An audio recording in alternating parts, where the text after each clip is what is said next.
Halo anak-anak, kita lanjutkan pelajaran kita listrik dinamis yang ketiga mengenai rangkaian hambatan paralel.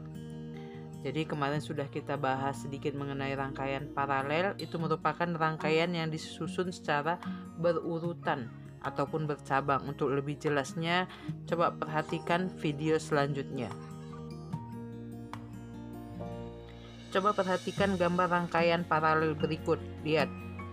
Pada gambar tersebut terdapat 3 buah hambatan yang disusun secara bercabang, yaitu R1, R2, dan R3 yang dihubungkan dengan sumber tegangan V. Pada rangkaian paralel, besar tegangan listrik pada setiap hambatan nilainya sama, tetapi besar kuat arusnya berbeda. Coba kita perhatikan persamaannya. V itu sama dengan V1 sama dengan V2 sama dengan V3. Sedangkan kuat arusnya itu I itu sama dengan I1 tambah I2 tambah I3, sama seperti kita pelajari sebelumnya pada hukum Kirchhoff. Jadi menurut hukum Ohm, I itu merupakan V per R, sehingga kalau kita masukkan ke persamaan yang di atas, I sama dengan I1 tambah I2 tambah I3, maka bisa kita ubah nilai daripada I-nya menjadi V per R, sehingga V per RP itu sama dengan V1 per R1 sama dengan V2 per R2 sama dengan V3 per R3. Karena tadi nilai besar tegangannya itu sama, sehingga bisa kita sama-sama bagikan V, sehingga diperoleh 1 per RP itu sama dengan 1 per R1 ditambah 1 per R2 ditambah 1 per R3. Jadi besar hambatan pengganti untuk rangkaian paralel itu bisa kita hitung dengan persamaan tersebut. Supaya lebih jelas, coba perhatikan contoh soal berikut. Coba lihat rangkaian kita. Di situ ada R1, R2, dan R3 yang disusun secara paralel seperti pada gambar. Tentukan hambatan pengganti rangkaian di atas. Jadi seperti biasa, terlebih dahulu kita buat yang diketahui. R1 nilainya adalah 30 ohm, R2 30 ohm, dan R3-nya 30 ohm disusun secara paralel. Berarti yang ditanya di situ adalah RP-nya, hambatan pengganti paralel. Jadi kita gunakan persamaan yang tadi, itu 1 per RP sama dengan 1 per R1 tambah 1 per R2 tambah 1 per R3. Jadi kita masukkan nilainya, sehingga kita peroleh 1 per RP sama dengan 1 per 30 ohm tambah 1 per 30 ohm tambah 1 per 30 ohm. Karena penyebutnya sama, sehingga bisa kita peroleh 1 per RP sama dengan 3 per 30 ohm. Jadi itu 1 per RP, yang ditanya adalah RP-nya, sehingga bisa kita balikkan dia. RP per 1 sama dengan 30 ohm per 3, sehingga diperoleh hambatan penggantinya ataupun RP-nya adalah 10 ohm. Ketika rangkaian seri dan rangkaian paralel digabung, maka akan membentuk rangkaian campuran seperti pada contoh soal kita ini.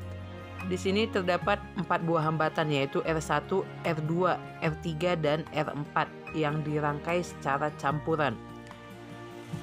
Tentukan hambatan pengganti rangkaian di atas. Maka kita buat diketahui R1 5 ohm, R2 40 ohm, R3 10 ohm, dan R4 10 ohm.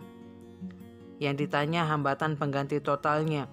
Maka terlebih dahulu di sini kita harus menyelesaikan berapa hambatan pengganti untuk rangkaian paralelnya. 1 per RP sama dengan 1 per R2 ditambah dengan 1 per R3, sama dengan 1 per 40 ohm ditambah dengan 1 per 10 ohm. Maka harus kita samakan dulu penyebutnya. Kita buat 40 ohm. 40 bagi 40 itu adalah 1 ditambah dengan 40 bagi 10, 4 kali 1 yaitu 4. Sehingga diperoleh 1 per RP itu sama dengan 5 per 40 ohm. Jadi kita balikkan lagi dia, RP per 1 itu adalah 40 ohm per 5, sehingga didapat hambatan pengganti paralelnya adalah 8 ohm. Kalau sudah kita dapat hambatan pengganti paralel, maka rangkaiannya akan berubah menjadi rangkaian seri seperti gambar berikut. R1 dirangkai secara seri dengan hambatan pengganti paralel dan hambatan yang keempat, sehingga kita peroleh hambatan serinya ataupun hambatan totalnya R1 tambah RP tambah dengan R4, yaitu 5 ohm ditambah 8 ohm ditambah 10 ohm, sehingga diperoleh 23 ohm. Oke, sekarang kita ke GGL dan tegangan jepit. Oke, teman-teman di sini lihat ada gambar ya. Jadi, apa itu GGL dan tegangan jepit? GGL atau gaya gerak listrik adalah perbedaan potensial antara kedua kutub sebelum dialiri arus listrik atau pada rangkaian terbuka. Nah, jadi yang gambar ini nih, ini adalah GGL. Sementara tegangan jepit adalah perbedaan potensial antara kedua kutub setelah dialiri arus listrik atau pada rangkaian tertutup. Ya, jadi ininya, lihat di sini. Ini dalam keadaan terbuka, maka GGL. Sementara dalam keadaan tertutup, namanya tegangan jepit. Nah, lihat di sini ada R kecil. Apa itu R kecil di sini? Dan di sini ada R besar. Oke, kita langsung aja ke slide berikutnya. Jadi, pada GGL dan tegangan jepit, ada nilai kuat arus listrik dalam rangkaian tertutup dengan memperhitungkan hambatan dalam. Tuh, hambatan dalam di mana? Di baterainya. Dapat dihitung dengan persamaan berikut. Jadi, I kalau pada hukum Ohm adalah V per R, nah karena tegangan listriknya, sumber tegangannya mempunyai hambatan dalam, maka rumus I-nya menjadi E per R plus R kecil. Jadi R besar ditambah R kecil. Apa itu ya? Nah, sementara atau kita boleh tulis E-nya, E di sini adalah tegangan pada GGL, tadi adalah I, dalam kurung R besar ditambah R kecil. Oke. Sementara V-nya adalah I kali R. V adalah tegangan jepit. Oke, kita cek satu-satu. Jadi I adalah kuat arus listrik. E di sini adalah beda potensial GGL. Jadi tadi ada GGL, ada tegangan jepit. Satuannya sama, dia volt juga karena potensial juga. Potensial listrik. R besar adalah hambatan pengganti. Satuannya ohm. Sementara R kecil adalah hambatan dalam baterai. Itu ya. Atau kawat.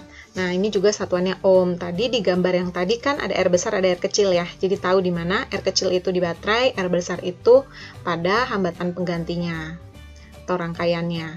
Sementara tegangan jepit lambangnya adalah V. Tuh. Satuannya volt. Nah, jadi ini menghitung GGL dengan tegangan jepit. Beda dengan yang tadi yang sebelumnya, yaitu tidak yaitu mengabaikan hambatan dalam, sementara ini hambatan dalamnya diperhitungkan. Kita coba aja ya. Nah, sebelum kita coba, teman-teman, jadi artinya di sini tegangan besar tegangan jepit itu angkanya selalu lebih kecil dibanding GGL-nya. Oke, nah kita cobain, kita buktiin, bener nggak sih? Oke, di contoh soal berikut. Nah, ini ada contoh soalnya. Lihat ya, di sini ada hambatan dalam, ini ada 4 ohm, 8 ohm. Nah, lihat teman-teman, ini satu jalur, jadi ini rangkaian seri. Sementara ini bercabang ke yang bawah ini, berarti nanti habis ketemu rangkaian pengganti serinya, kita buat rangkaian pengganti paralel dengan yang ini, karena bercabang. Kemudian di sini E-nya, nih lihat pada sumber tegangan listrik, berarti ini E, 12 volt. Terus di sini apa nih? Ada min 2 ohm. Nah, ini bukan min 2 ohm. Ini cara penulisannya artinya, yaitu, kepencet ya. Artinya 12 volt adalah GGL dan 2 ohm, tidak perlu dibaca minnya. 2 ohm ini adalah hambatan dalam baterai. Berdasarkan data pada gambar, tegangan jepit baterai adalah, tadi langkah pertama kita cari dulu hambatan pengganti seri. Jadi langsung aja 4 tambah 8, 12. Kemudian dibuat paralel dengan yang bawah.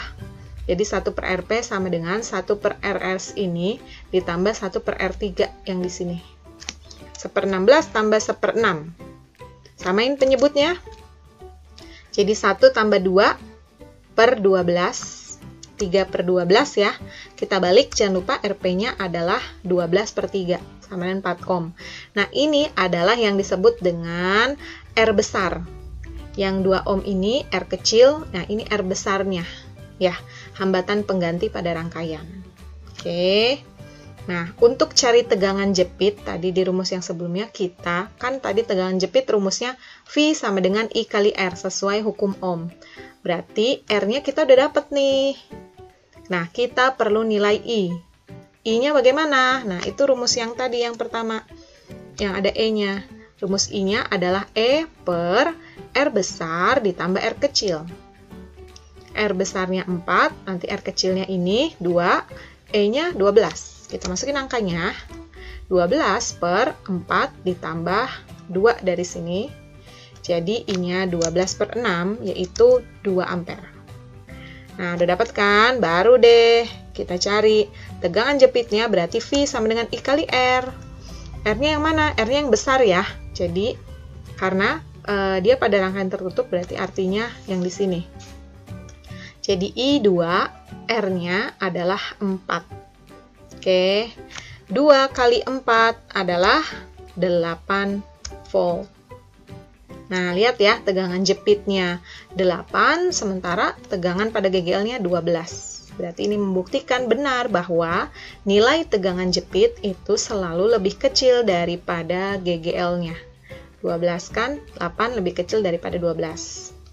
Oke. Teman-teman, sampai di sini dulu. Semoga bermanfaat. Mohon maaf apabila ada salah. Kurang cerdas dapat diperbaiki dengan belajar. Kurang cakap dapat dihilangkan dengan pengalaman. Namun tidak jujur, sulit diperbaiki. Kelas IPA, mohon maaf apabila ada salah. Assalamualaikum warahmatullahi wabarakatuh.